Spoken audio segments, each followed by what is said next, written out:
I'm going to go and start. There's a lot of talk about the running back market right now. Jonathan Taylor coming out saying like, man, I hope they know my value. Saquon Barkley obviously kind of saying the same thing with the Giants. Like, not trying to reset the market. I'm just trying to get a little something, something. We know about the Le'Veon Bell thing. We see Josh Jacobs and guys getting tagged and all that sort of stuff. Honestly, it feels like since Zeke and Christian McCaffrey got paid, nobody's really gotten paid besides maybe Derrick Henry, who's the ultimate freak. I feel like the running back market, obviously, you can get them a dime a dozen, quote unquote. But some of these elite guys should at least be paid like a number two receiver, is what I'm thinking. You don't have to give them $19, $20 million a year, but if you're a team, you shouldn't have a problem giving Saquon Barkley 14, 15, maybe even up to 16, considering what he meant for your offense last year, considering what he did for Daniel Jones. If you're the Colts, you suck. You can't get rid of a guy like Jonathan Taylor. So you should be willing to pay him like $16, $17 million while on a rookie contract and while you stink. Give people a reason to show up.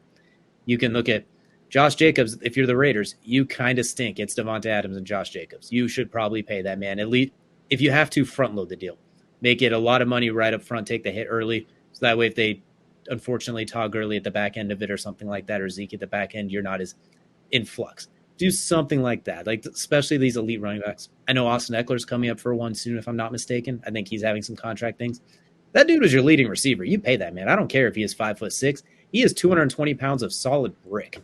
He is as healthy as it gets on that team that is consistently riddled with injuries. He seems to be the one healthy mark. So I think for as far as the running back market goes, we need to reset it in a way to where it's a little conducive. Obviously, not all running backs can get paid like number two receivers.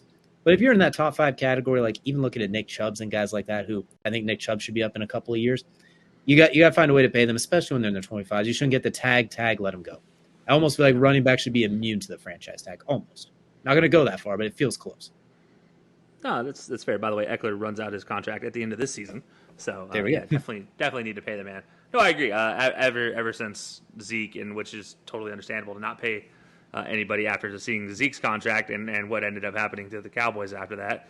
It makes a lot of sense. But yeah, it does make you question. Like we've seen it a lot over the last 10, 15 years, really since we saw the demise of LT and some of those greats from the early 2000s. I mean, it's been just kind of downhill for the market and as far as running backs go. And I mean, goodness, you're lucky to see a guy get $10 million a year as a starting quality running back. I mean, it's tough to see. Whereas you have quarterbacks that are mid getting 30 to 40 million a year, and it's a tough thing to watch. And especially when you consider so many of these guys are number one producers on their teams, and some of them are bad teams, which is why their careers end up so short.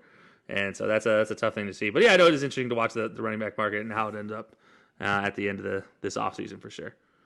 Yeah, absolutely. I hopefully see some of these guys get paid just a little bit more in one way or the other. I mean, I know the one workhorse running back days are pretty much gone, but